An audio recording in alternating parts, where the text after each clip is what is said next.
Nariz, nariz, nariz, nariz que nunca se acaba, nariz que se ele desaba fará do mundo infeliz, nariz que Newton não quis descrever-lhe a diagonal, nariz de massa infernal, que se o cálculo não erra, posto entre o sol e a terra, faria eclipse total.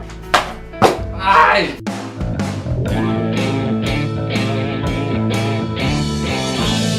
Bom, e nesse clima de zoeira do Bocage que a gente começa a falar dos autores Árcades. Sem mais delongas, vamos aos autores, vamos dar logo linha nessa pipa que tá quente pra caramba aqui dentro. O primeiro deles é o Cláudio Manuel da Costa, ou então conhecido por meus meios Árcades como Gloucester Saturnio. Esse cara, ele é um dos melhores da época, justamente por ele ter pego alguns traços ainda do barroco. Então, na poesia dele você ainda encontra traços cultistas. Entretanto, o cara era meio bipolar, ele xingava ainda esses traços cultistas que ele encontrava na obra dele. A maior parte deles é soneto, e esse nome, Gloucester Saturnio, que eu falei, é o nome Árcade que eu falei deles, aquele nome de pastor que ele inventou. Ele tentava conciliar a paisagem mineira com as convenções Árcades, e não dava certo, obviamente. Porque o arcadismo acreditava que a paisagem ideal é aqueles montinhos bonitinhos, verdinhos, essas coisas. E em Minas Gerais só tem penhasco. E o Cláudio Manuel da Costa tentava conciliar isso, mas ele não dava conta. E isso era muito criticado na poesia dele. Os principais temas dele são o amor platônico, o contraste entre o rústico e o civilizado. Apesar de ter sido inconfidente, o Cláudio Manuel da Costa tinha a hora que ele gostava muito de Portugal, porque ele nasceu lá em Portugal, e tinha a hora que ele gostava muito do Brasil.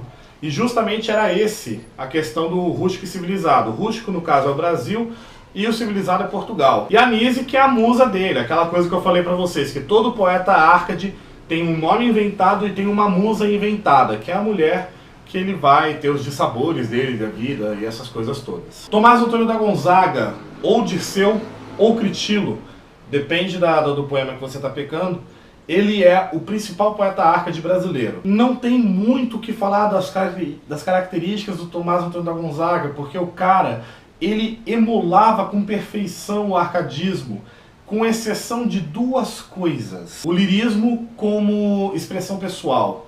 Ele usava a poesia para externar seus sentimentos, que não era uma coisa Árcade propriamente dita. Era uma coisa das escolas literárias anteriores, tipo o barroco, ou então da posterior, que é o romantismo. E a imitação da natureza de Minas. Ele vai excluir completamente a natureza Árcade e vai retratar a natureza de Minas Gerais, na maior parte do tempo. O cara vai focar nos temas pastoralismo, no Fogueira Urbain, no Lacus Amoenos. Ele vai ser uma emulação perfeita daquilo tudo que eu falei no outro vídeo. Ele tem duas obras principais, as Liras de Marília de Dirceu e as Cartas Chilenas, que na verdade são poemas em que ele enviou para o Cláudio Manuel da Costa, assim, em teoria, né? O Doroteu, que no caso, ele é o Critilo, criticando pessoalmente o governador de Minas Gerais da época, e inclusive foi por conta disso que ele acabou sendo preso. E que causou uma diferença nas liras de Marília de Dirceu. A primeira parte, a Marília de Dirceu é loira. A segunda parte, a Marília de Dirceu é morena. Isso acontece porque o cara tá completamente transtornado, porque foi preso. Então ele tem uma poesia mais depressiva na segunda parte, com a Marília morena, por conta da escuridão, essas coisas, prisão. E a Marília loira é a Marília feliz e tal, tudo mais. Enquanto pasta alegre o manso gado, minha bela Marília, não sentemos à sombra deste cedro levantado. Um pouco meditemos na regular beleza que em tudo quanto vive nos descobre a sábia natureza. Atende como aquela vaca preta o novilhinho seu dos mais separa, e o lambe enquanto chupa lisa teta.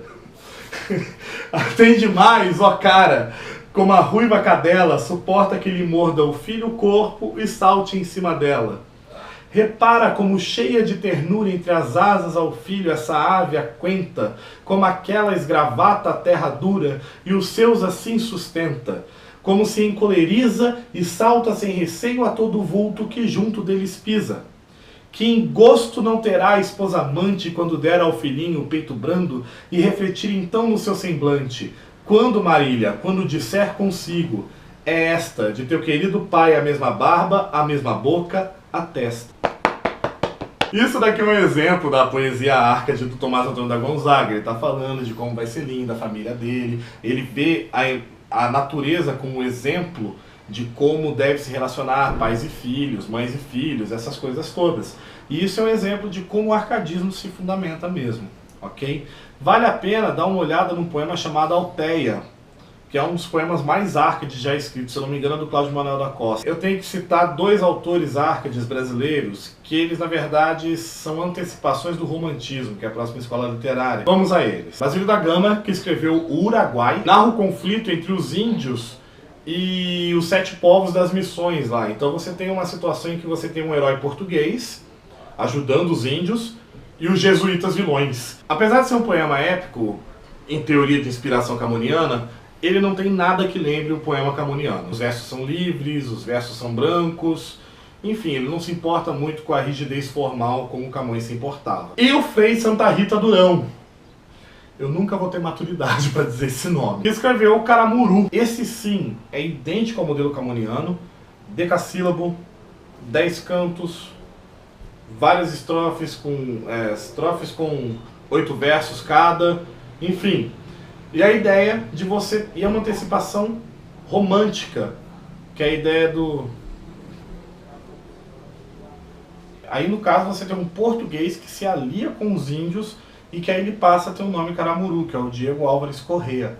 E é meio lendário o naufrágio dele, essas coisas todas, e eles trabalham com essa situação aí nesse livro. Agora nós pegamos o nosso barco, vamos direto para Portugal e vamos falar de Eumano Sadino, que é o pseudônimo para Manuel Maria do Bocage.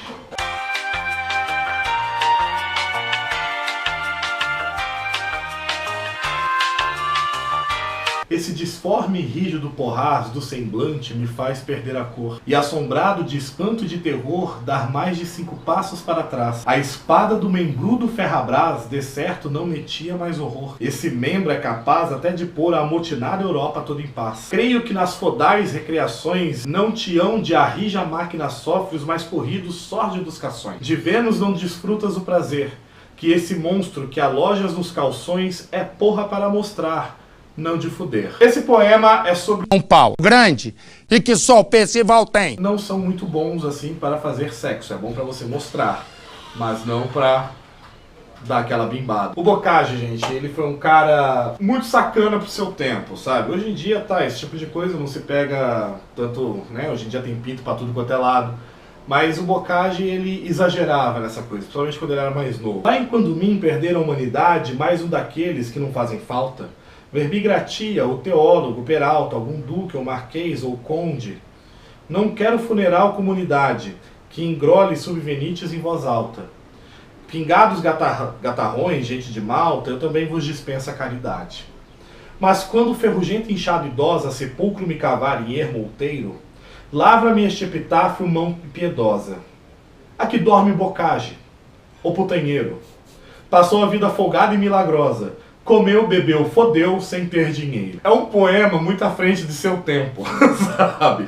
É um poema que viraria meme hoje em dia. Não sei como, inclusive, não é. Aliás, o poema que abri o vídeo de hoje é um poema do Bocage em relação a ele mesmo. Claro que ele foi preso por conta desses poemas na época, tá? Ele era, inclusive, antimonarquista, ele era, sabe, um cara que lutava por república. O cara era o que hoje em dia a gente chamaria de progressista, né, de certa forma, ou liberal. O Bocage era bem um liberal mesmo. Fora a poesia satírica, Bocage ainda tem a poesia lírica dele, que é dividida em 2 partes. A parte Árcade, em que se resume, que nem o Tomás Antônio da Gonzaga, perfeitamente todas as características árcades. E a segunda parte, que é interessante, que é quando ele tá velho e se arrepende de tudo que ele fez quando ele tá novo. E aí você tem uma fase que é chamada de pré-romântica, que aí ele já antecipa alguns elementos do romantismo. Começa a ter a imposição do eu, ou seja, um subjetivismo muito grande. Ele muda o locus amoenos para locus horrendos. Então ele começa a falar de cemitério, de morte. O pessimismo dele acaba sendo muito latente, muito grande, muito presente na poesia dele. E mesmo com todos esses problemas, Bocage é considerado um dos 3 maiores sonetistas da história de Portugal, ficando atrás, talvez, atrás do Camões com certeza ele fica, e aí ombreando o Antero de Quental, que é um excelente poeta, um dos poetas fenomenais. Aliás, o Antero de Quental é um poeta realista, e isso é uma coisa que a gente vai ver que é de, caiu o queixo.